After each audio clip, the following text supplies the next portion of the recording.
Olá, está entrando no ar o programa Andresa Amorim e você. No programa de hoje nós vamos falar sobre um tema muito atual. Vamos falar sobre jejum e saúde, jejum e emagrecimento.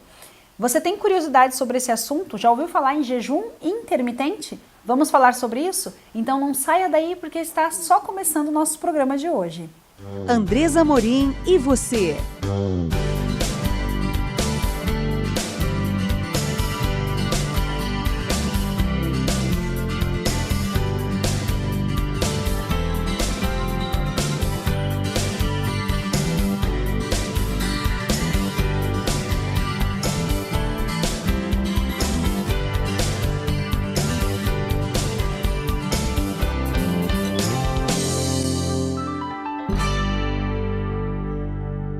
Estou de volta e vamos falar sobre esse assunto que muita gente tem ficado com dúvidas, muitas curiosidades. Eu recebo perguntas o tempo inteiro nas minhas redes sociais, que é o jejum intermitente.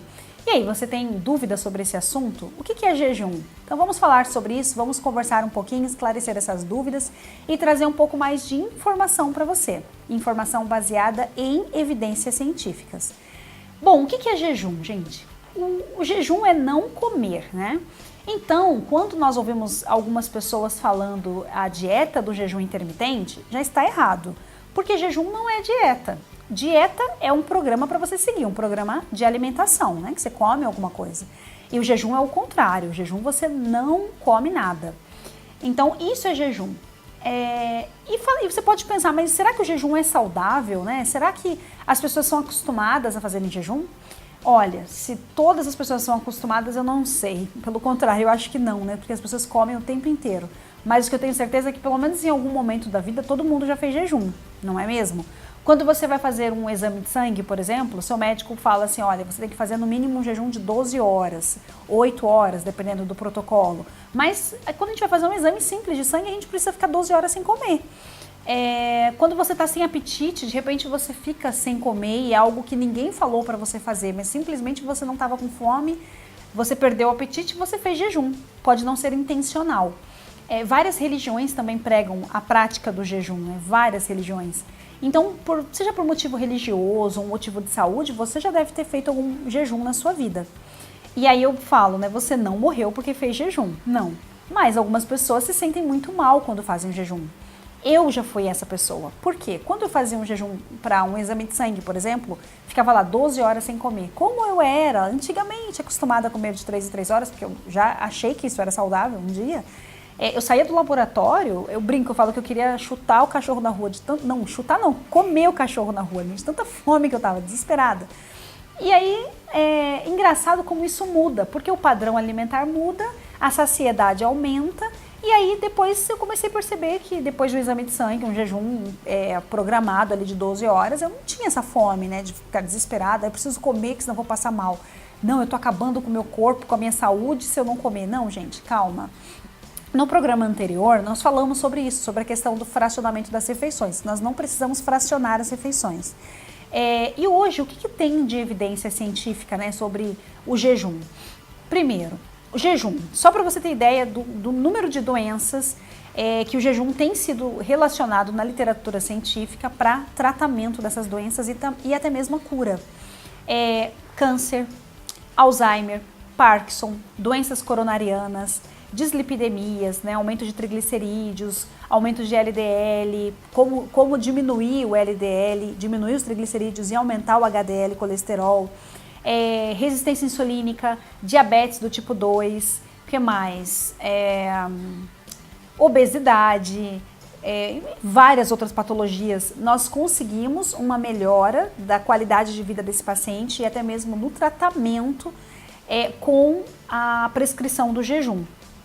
Então, já é comprovado cientificamente que o jejum faz bem. Existe um processo que eu acho incrível que acontece no nosso corpo quando nós jejuamos, que se chama autofagia. O que é essa autofagia? O nosso corpo ele funciona como se fosse um scanner, ele vai lendo todas as células. De repente, ele chega aqui e ele encontra uma célula que tem uma característica estranha, ou uma mutação genética, ou até mesmo pode não ser uma célula, pode ser uma proteína que por algum motivo ela foi absorvida de uma forma intacta e ela não deveria estar naquele lugar. Nós temos isso, né, essas proteínas, várias substâncias que chegam intactas na corrente sanguínea quando nós temos um processo de acloridria ou hipocloridria, quando nós temos uma baixa produção do ácido clorídrico natural ou principalmente pessoas que fazem isso induzida por medicamento, como utiliza muito aqueles omeprazóis da vida, né, pantoprazol e tudo mais. Essas substâncias que chegam intactas da nossa corrente sanguínea, elas podem se ligar a algum determinado órgão do nosso corpo e para tentar resolver isso, o que o nosso organismo faz? Ele vai lá e tenta matar, agredir, eliminar aquela proteína ou aquela célula. Se for uma proteína, por exemplo, né, alguma substância assim, e vamos supor que essa substância, essa proteína está na tireoide. E aí, para tentar resolver isso, nosso corpo vai lá e tenta tirar aquela proteína, só que ele acaba agredindo junto à tireoide. Isso nós chamamos de doença autoimune, né? E toda doença autoimune, ela começa a ser desenvolvida no intestino. E quando nós fazemos o jejum, nosso corpo acaba sendo tão mais inteligente, mais eficaz, que na tentativa de resolver isso, e sem correr o risco de agredir aquele órgão na qual aquela substância está inserida, ele não vai ficar agredindo aquela substância ali no órgão, ele simplesmente vai lá, pega e elimina. Então é a forma mais inteligente que nosso corpo tem de eliminar as substâncias que são nocivas à nossa saúde. Então, esse é um processo chamado de autofagia, né? Esse scanner, como eu falei, ele vai lendo as células, ele chega aqui, ele encontra em alguma região do corpo algo que tem uma característica que não é legal, ele vai e elimina para que a gente tenha saúde.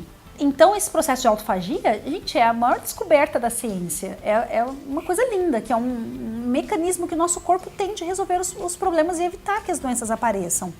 Mas, quando nós comemos o tempo inteiro, quando nós comemos de 3 em 3 horas, por exemplo, o nosso corpo, ele fica, todos os órgãos, né, todos os sistemas, as células, ficam voltados só para o processo de digestão. Então ele só faz digestão, porque a gente come o tempo inteiro, então toda hora ele tem que digerir, todos os órgãos estão envolvidos, né? Vão concentrar sangue, produção de enzimas, para fazer o processo digestório daquele alimento. E quando a gente dá um tempo para o organismo, a gente consegue realmente, ele consegue entender o que é urgente e ele vai conseguir resolver ali, nesse processo chamado autofagia. Vamos supor que eu chego nessa sala, essa sala está muito suja, muito suja, e eu tenho que receber pessoas aqui, eu tenho que receber convidados aqui. Como que eu faço para receber convidados, sendo que eu preciso limpar a sala? Então, assim, se eu ficar recebendo gente aqui o tempo inteiro, eu não vou conseguir fazer limpeza, correto? Eu vou deixar a limpeza de lado e vou só dar atenção para as pessoas que vão chegar aqui. Vai chegar um ponto que eu não vou conseguir fazer limpeza com um monte de gente entrando e saindo desse lugar. Então, o que eu tenho que fazer? Eu tenho que parar de receber as pessoas para poder fazer o que precisa ser feito. De repente, é uma janela que precisa ser limpa. Eu consigo dar atenção porque está paradinho ali, mas é importante fazer. É mais ou menos uma analogia que eu uso com os meus pacientes lá no consultório. Eles conseguem entender muito bem como funciona esse processo de autofagia. Bom, existem vários benefícios, então, com a prática do jejum. Mas como fazer? Primeira coisa, você deve procurar um nutricionista, um médico, um nutricionista. É importante avaliar seus exames de sangue, ver como que está a sua saúde, ver como que estão seus níveis de cortisol. Existem várias coisas para serem avaliadas antes de você começar a fazer o jejum. Segunda coisa que é importante, né? Tá com um profissional? O profissional vai te orientar da melhor forma, mas antes de pensar em fazer jejum, você tem que aprender a comer. É importante adequar a alimentação para que você não tenha fome o tempo inteiro. Quando você melhora o padrão alimentar, baixando o carboidrato, aumentando vegetais, comendo mais fibras, uma boa quantidade de proteína. Muita gente come muito menos proteína do que deveria. Muitas pessoas têm medo de gordura, acabam não colocando gordura no prato, mas as gorduras também são importantes nesse processo de fome e saciedade. Abacate, azeite, castanhas, os queijos amarelos também podem ser utilizados. Quando você faz essa adequação no padrão alimentar, a sua fome já diminui muito. Aí você passa a comer somente quando tem fome e daqui a pouco você já está o quê? Extremamente apto a fazer o jejum. Aí nós entramos, aí eu entro falando dos protocolos. Existem vários protocolos diferentes para o jejum. Eu gosto muito, para quem está iniciando, eu gosto de orientar o protocolo de 16 horas, que você faz 2 vezes por semana. Como que funciona? Faz a última refeição do dia, o jantar, caprichado. Não adianta fazer, por exemplo, comer um pãozinho com queijinho e um cafezinho. um chazinho. Você vai amanhecer no dia seguinte morrendo de fome, você não vai conseguir fazer o jejum.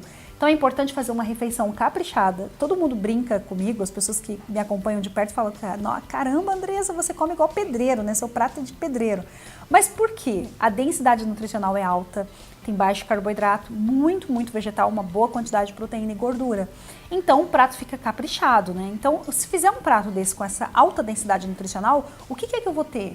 Saciedade. Aí daqui a pouco, 1 hora depois do jantar, já conto a primeira hora do jejum e eu vou contar essas 16 horas até o dia seguinte no horário do almoço, onde eu vou terminar o processo de jejum. E aí, quando termina o processo de jejum, o que eu vou comer? É adequado também manter baixos níveis de carboidrato e manter essa mesma densidade nutricional. Aí você vai fazer essa quebra do jejum se sentindo muito bem. Por incrível que pareça, nesse período todo você não sente fome.